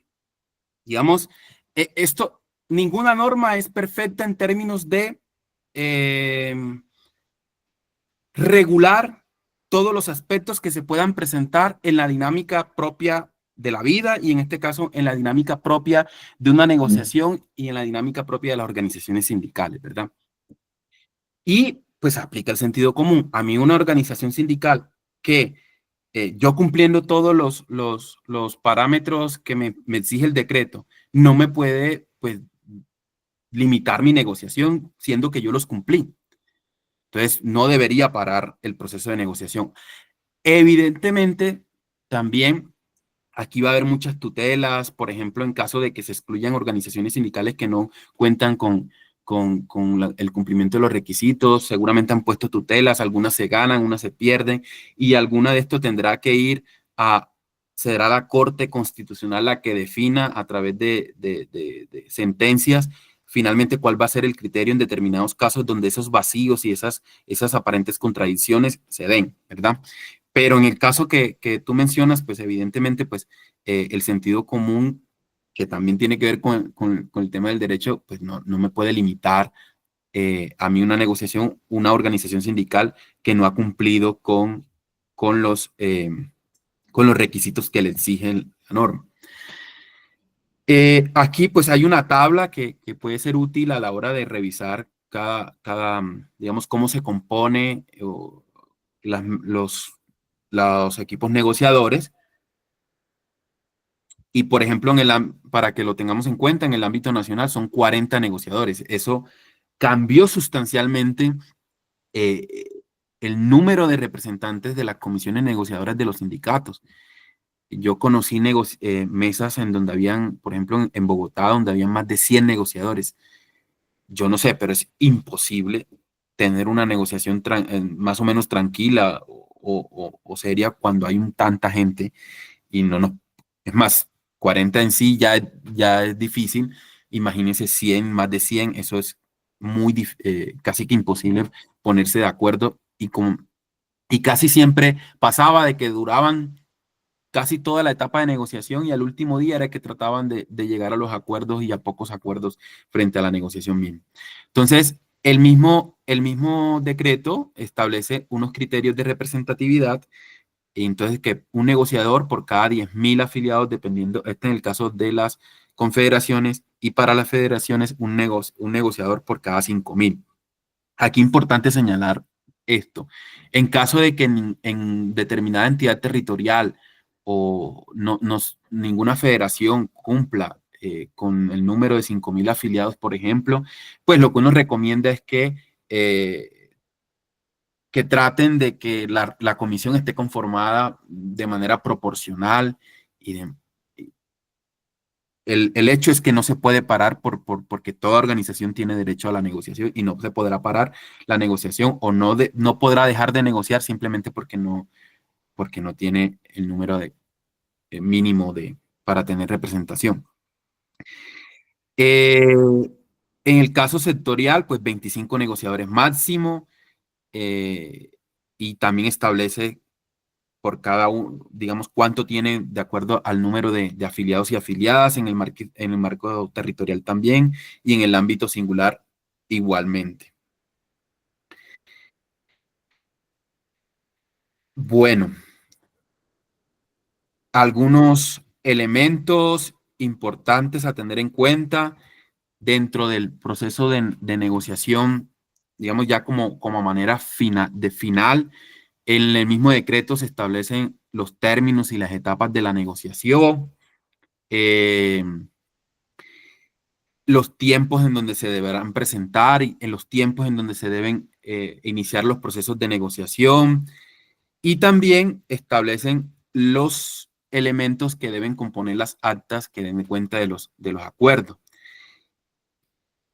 Entonces, lugar y fecha, por ejemplo, establece lo que debe contener el acuerdo colectivo, las partes y los representantes de cada una de las partes, el texto acordado, el ámbito de aplicación, el periodo de vigencia, que debe ser mínimo de 2 años. No podrán haber negociaciones con términos inferiores a 2 años. La integración y funcionamiento de los comités bipartitos para hacer seguimiento a los acuerdos, los derechos pactados en los acuerdos colectivos y básicamente esos son, digamos, los elementos que debe tener los acuerdos colectivos a los que se llegue en el proceso de negociación. Allí terminaría yo la presentación. Como les dije, esto se las voy a pasar a Darío para que las pueda compartir entre ustedes.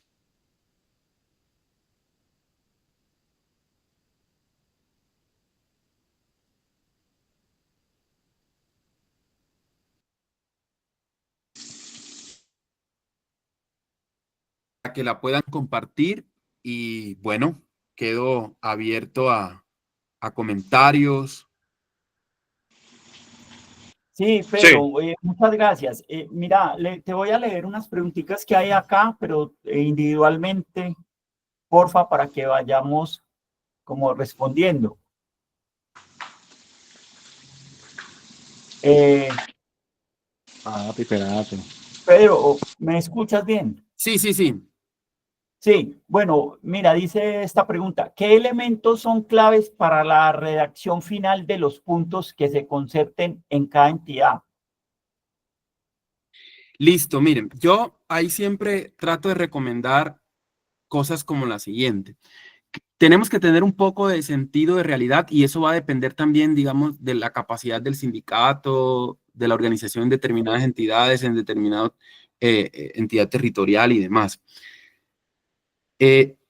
Pero los puntos, primero, para el tema de la redacción hay unos Hay unos elementos políticos y hay unos elementos técnicos desde la perspectiva jurídica. Desde de los elementos políticos, tenemos que dejar claro cuáles son los, digamos, los problemas que tienen los compañeros y los que están viviendo los compañeros y compañeras. Digamos, los acuerdos colectivos deben dar cuenta de los problemas que tienen los compañeros y las compañeras de nuestra organización sindical, y eso es un punto esencial. Tienen que estar redactados de manera, y siempre trato de que además de un jurídico haya alguien que sea muy bueno en temas de redacción, porque los principales problemas que se presentan en los acuerdos colectivos ni siquiera son en el campo de la negociación misma, sino en el campo de aplicación, y muchas veces eso tiene que ver con las ambigüedades de las palabras. Por eso es muy importante que organizar bien la negociación para que cuando lleguemos a los puntos de los acuerdos, no estemos ya al final de la etapa de negociación y casi que todo lo hagamos a la carrera y los puntos redactados puedan tener mala redacción, si se quiere. Y que haya revisión de eso previo a la firma de los acuerdos es fundamental para que después no se presenten problemas en la aplicación misma de los acuerdos.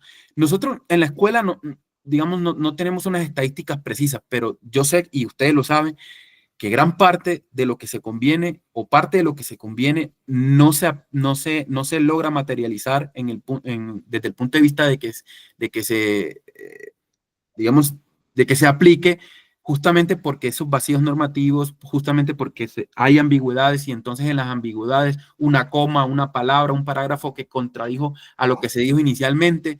Entonces, clave el tema de la redacción, que sea clara, concisa, precisa, que haya un jurídico que establezca claramente cuáles son los ámbitos o los límites de cada uno de los acuerdos. Pero para eso tendríamos que estar tan organizados que, que no lleguemos a los últimos días y a las carreras estar negociando, y en esas carreras siempre uno termina cometiendo errores de redacción. Entonces, fundamental eso. Pedro, muy bien, muchas gracias. Yo le agregaría a eso unos elementos de tiempo, modo y lugar, que precisamente, o sea, la reacción es esencial, pero los elementos de tiempo, modo, lugar y responsable son necesarios para después hacer seguimiento. Por ejemplo, frente a la reacción que planteas tú, es el primer punto, o sea, que se acordó, debe quedar muy claro la redacción. Lo segundo es quién lo realizará, es decir, debe señalarse en lo acordado el responsable. ¿Qué entidad y qué persona? Por ejemplo, ¿quién responde el punto? ¿Quién es el encargado de cumplir? En la Secretaría de Hacienda, ¿quién? ¿El secretario o el contador o el no sé quién? O el jefe de personal, y en la oficina de talento humano, ¿quién? ¿El jefe personal o otro funcionario? Ahora debe quedar claro cuándo, es decir, en términos de tiempo, ponerle fecha a esos acuerdos, para cuándo se ejecutará, en 2 días, en 1 semana, en 2 semanas, en 1 mes, en 3 meses. O sea, eso en definitiva hay que poner fecha. Y como cuarto y último elemento es cómo se va a hacer, o sea, a través de un acto administrativo. Es necesario que se expida un acto administrativo. ¿Y cuál sería? Un decreto, una resolución, una circular, una directriz, en fin. Son estos elementos, Diana, que hace la pregunta, los que deben quedar en el punto acordado para después poder hacerle un seguimiento a eso. Listo.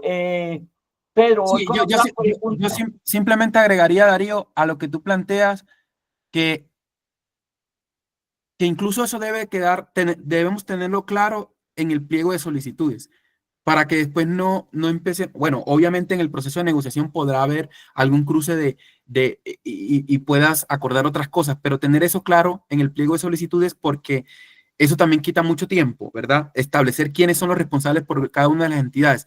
Lo único claro es que no podemos dejar eso como a la ambigua o a potestad de la entidad, porque la entidad Secretaría de Educación de Medellín tiene mucha gente que puede tomar decisiones eventualmente, ¿verdad? Es mejor mencionar, tal funcionario de la Secretaría de Educación de Medellín estará a cargo de tal de tal compromiso dentro del acuerdo firmado para que tenga un doliente y por lo menos tener a alguien a que echarle la culpa o para hacerle el tema de seguimiento. Pero gracias. María Claudia, enseguida te doy la palabra, voy a terminar de leer otras preguntitas que hay aquí en el chat. Pedro, ¿cuál sería la estrategia adecuada cuando las administraciones siempre aluden a que por austeridad presupuestal no pueden incluir o aumentar presupuesto en los temas? O sea, el temita de que no hay plata o de que eso no se puede hacer porque ya no está en la vigencia. ¿Qué hacer ahí los negociadores de los sindicatos? Eso es acciones colectivas y movilización. No van a moverse porque además se amparan en temas jurídicos, en vacíos y demás. Y eso es un tema político, es movilización. Eventualmente podrán haber algunas estrategias jurídicas, pero lo fundamental ahí es la movilización colectiva. Insisto en lo que dije al principio con ejemplos concretos. Muchos de la negociación colectiva del sector público, gran parte de la negociación colectiva del sector público se logró sin que hubiese normas y básicamente porque había una capacidad de movilización de las organizaciones sindicales que pudieron imponer, si se quiere, o negociar, si buscamos un término más suave, condiciones de trabajo cuando no había ni siquiera norma o cuando no había ni siquiera voluntad por parte de quienes tienen la responsabilidad, digamos, de tomar las decisiones.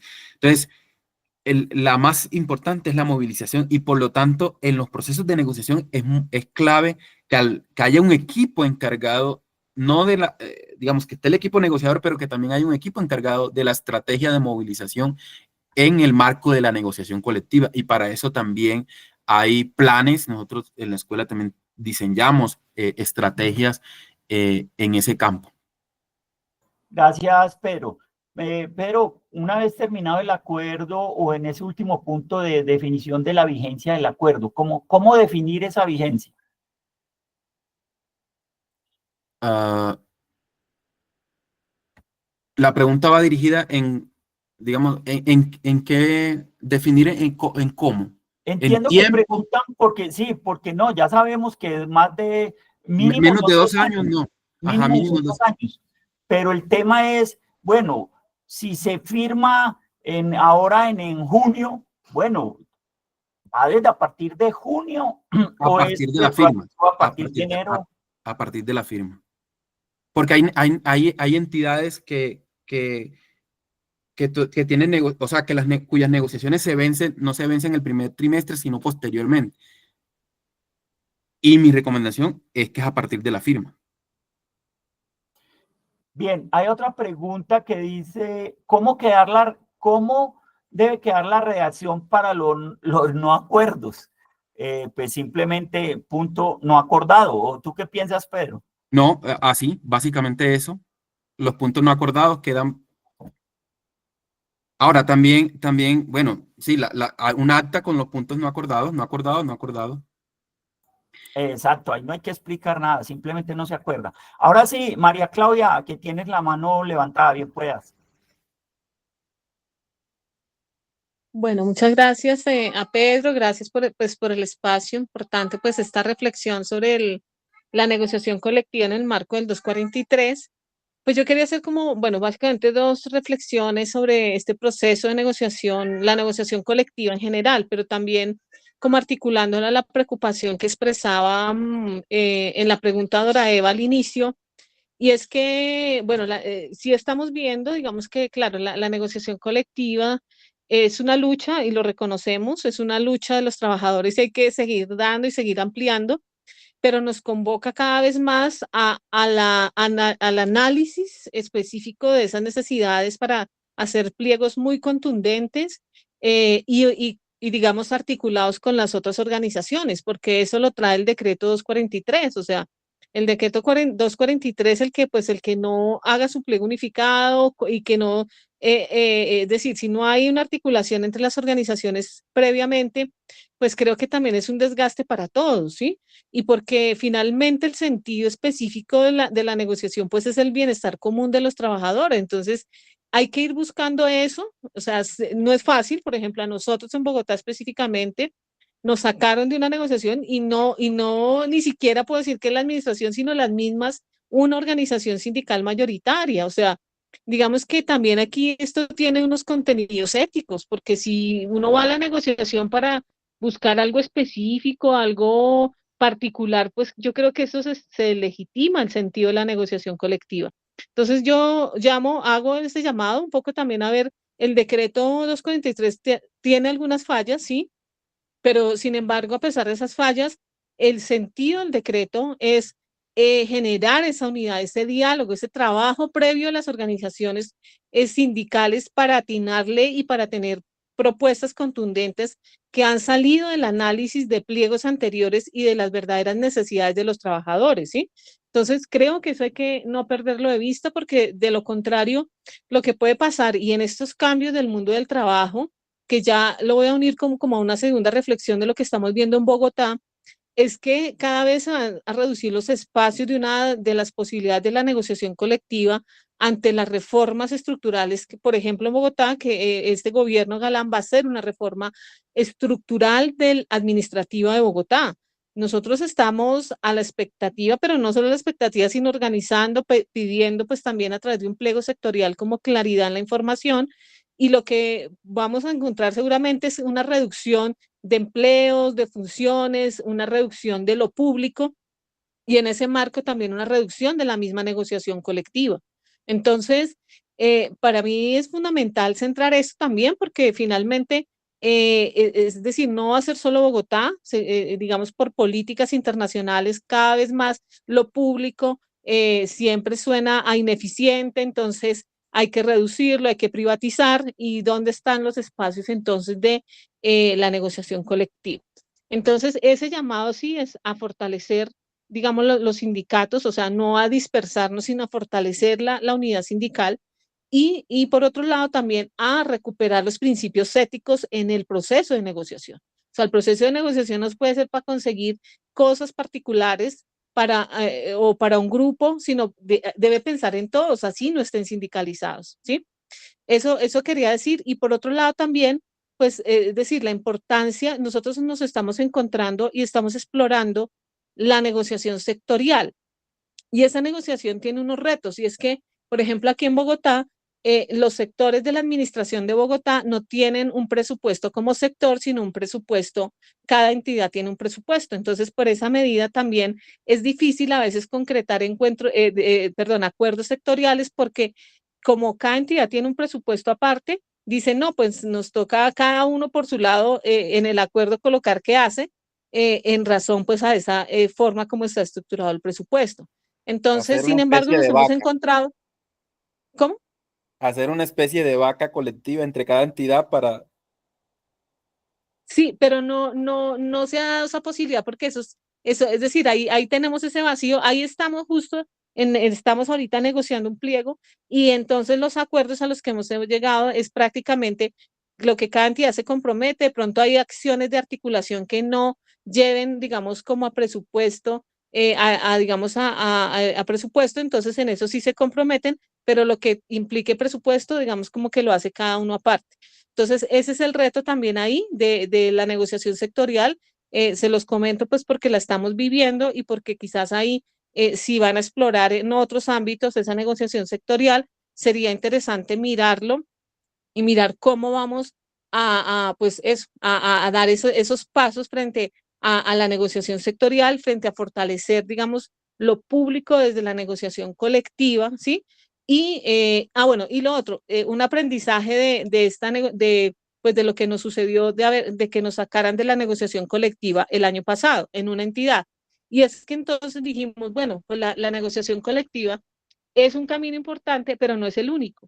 Y hemos logrado algunas cosas vía otros recursos, ¿no? Derechos de petición, veeduría, de algunos temas específicos que son también propios de lo laboral en las entidades, así no estuviéramos en la negociación colectiva, que nos ha funcionado y que de pronto nos funcionó más que haber estado en una negociación. Entonces, ese es como el aprendizaje también y pues bueno, o sea, hay que seguir fortaleciendo la negociación colectiva, pero pues no podemos perder el objetivo central que es pues la defensa en lo público, del interés público, de lo colectivo y la ética también en la negociación. Era ese mi aporte, muchas gracias. Gracias, Muchas María. gracias, Claudia, por la reflexión inicial y por el aporte seguido. Vamos a darle la palabra a Carlos Alberto Quesada. Bien pueda, compañero.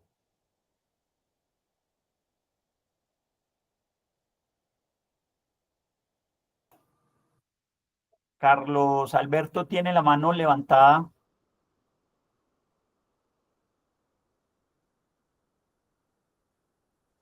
Sí, ¿me escuchan? Buenas noches. Sí, Carlos. Carlos, buenas noches. Sí, dale, tienen la palabra. Yo tengo dos preguntitas. Una, la primera es si la administración municipal, desde los términos que establece el 243, no instala la mesa, ¿qué acciones podemos implementar o entablar como sindicato? Y la otra sería que Pedro me ampliara lo que habló de los mecanismos alternativos de los negociadores. O sea, él hablaba de unas acciones, implementar unas acciones paralelos a los negociadores mientras se negocia. ¿Eso cómo se hacía? ¿Cómo se haría? Sí, gracias. Ok. Gracias, Carlos. No, mira, en caso de que cumpliendo todos los requisitos que en el marco de la normatividad, en este caso concreto del 243, te definen para instalar la mesa de negociación, si las organizaciones sindicales o el sindicato cumplió con todos esos requisitos, pero en este caso la entidad se niega a negociar, pues existen las herramientas, digamos, tres tipos de herramientas que te da el derecho, unas administrativas ante el Ministerio del Trabajo, unas ordinarias ante los jueces, digamos, la jurisdicción laboral, y unas constitucionales, que es la tutela, porque, digamos, el derecho de negociación se liga directamente con el derecho fundamental de libertad sindical. Digamos que esos serían los tres caminos desde el punto de vista jurídico. Cuando hablo de acciones paralelas o son estrategias de presión que la organización sindical puede contemplar dentro de la planeación de la negociación colectiva. ¿Y de qué estamos hablando? De algunas que ustedes realizan, mítines, cartas que puedan enviar organizaciones sindicales aliadas, huelga en caso de existir el derecho a huelga en la entidad donde estén. O sea, son herramientas de tipo político que podemos usar para presionar a los empleados. Obviamente, el diseño de la estrategia va a depender de la entidad, del sindicato, y en cada caso concreto hay que tener esas alternativas y esas acciones para presionar el proceso de negociación.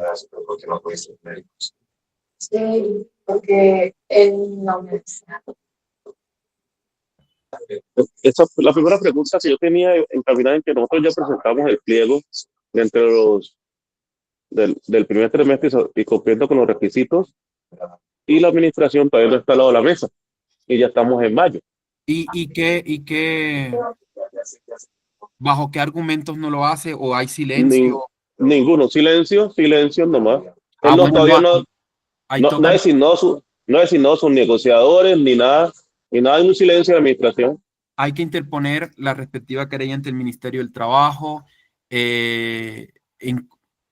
Incluso se podría iniciar con un derecho a petición formalmente solicitando por qué no se ha negociado, pero iniciaría por el tema de una querella ante el Ministerio del Trabajo, y dependiendo de la respuesta puede ser una tutela, porque tenemos que tener claro que la negociación colectiva hace parte integral del derecho a libertad sindical y es un derecho fundamental y por lo tanto es tutelable. Listo. Y también hay acciones de tipo político, o sea, en términos de, digamos, hacer público que se están negando a negociar o que hay un silencio. Lo peor que podemos hacer es no hacer nada. Entonces, lo importante es eso. Están los componentes políticos, las acciones colectivas, movilizaciones, mítines, lo que llamamos exponer que tal entidad o tal funcionario o tales directivos no quieren negociar. Están las acciones de tipo administrativo, que básicamente es el Ministerio del Trabajo, querellas. Están las acciones de tipo jurídico laboral, de la jurisdicción laboral, que son las demandas, y está la de carácter constitucional, que insisto que para el caso que nosotros hacemos tiene relevancia en tanto estamos hablando de un derecho fundamental como el de libertad sindical, y eso.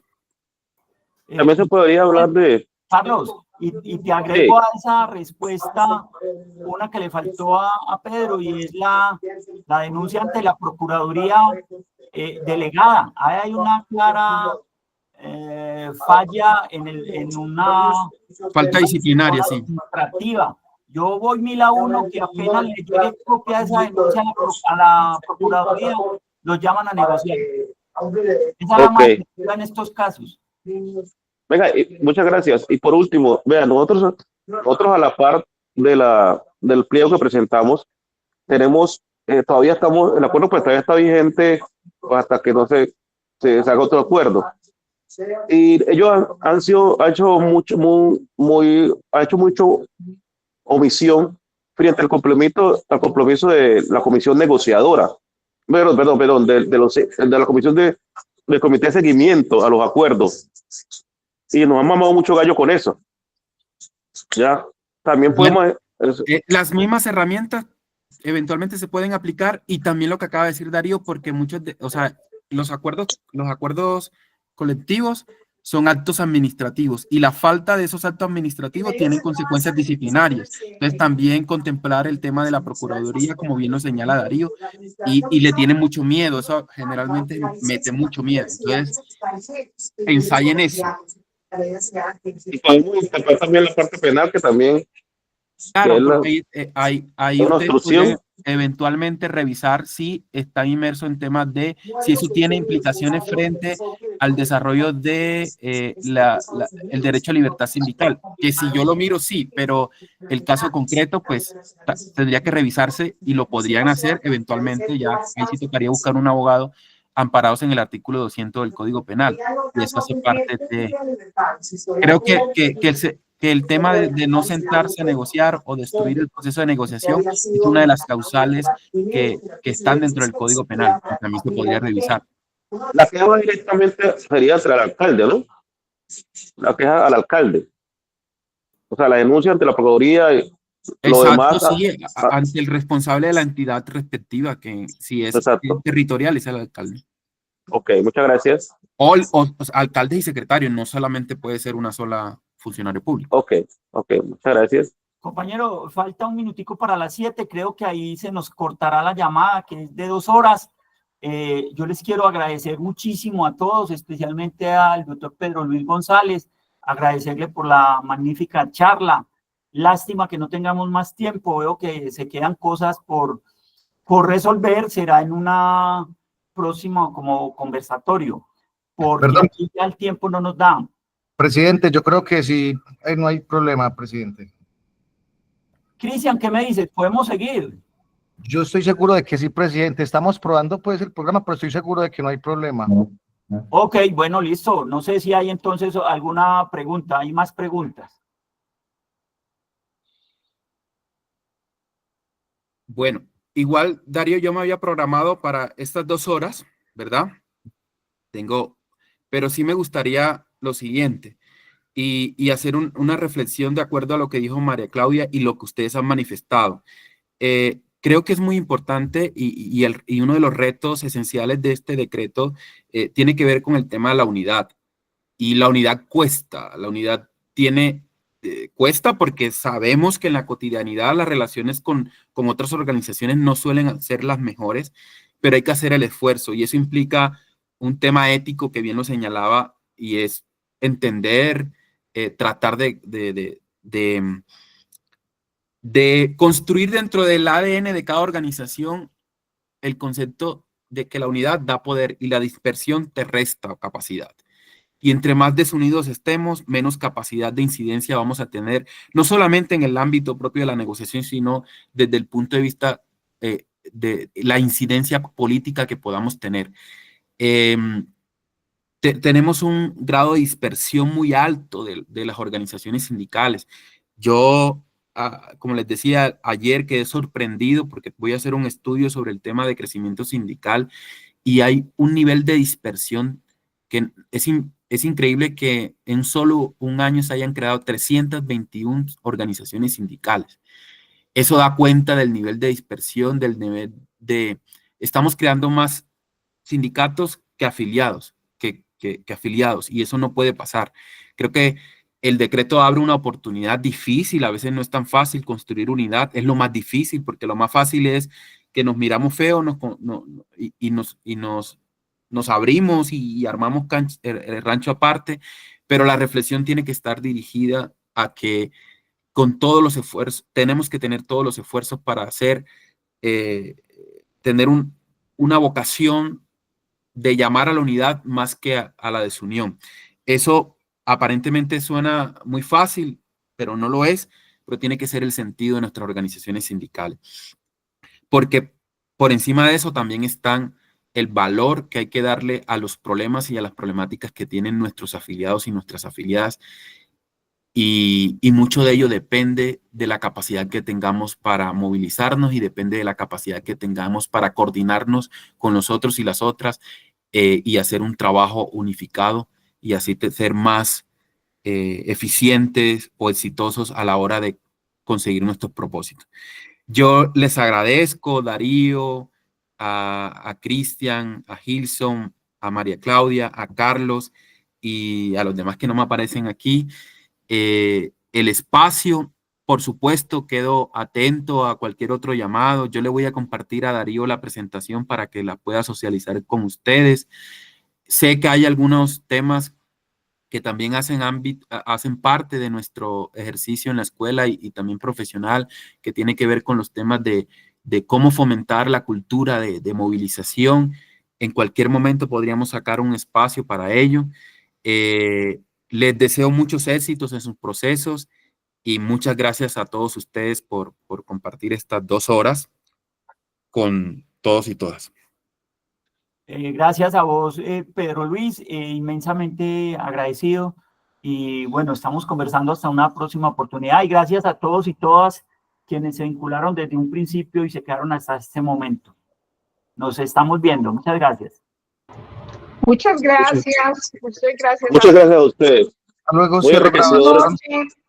Gracias, un saludo a todos. Muchas gracias y feliz noche. Muy enriquecedor el espacio. Feliz noche.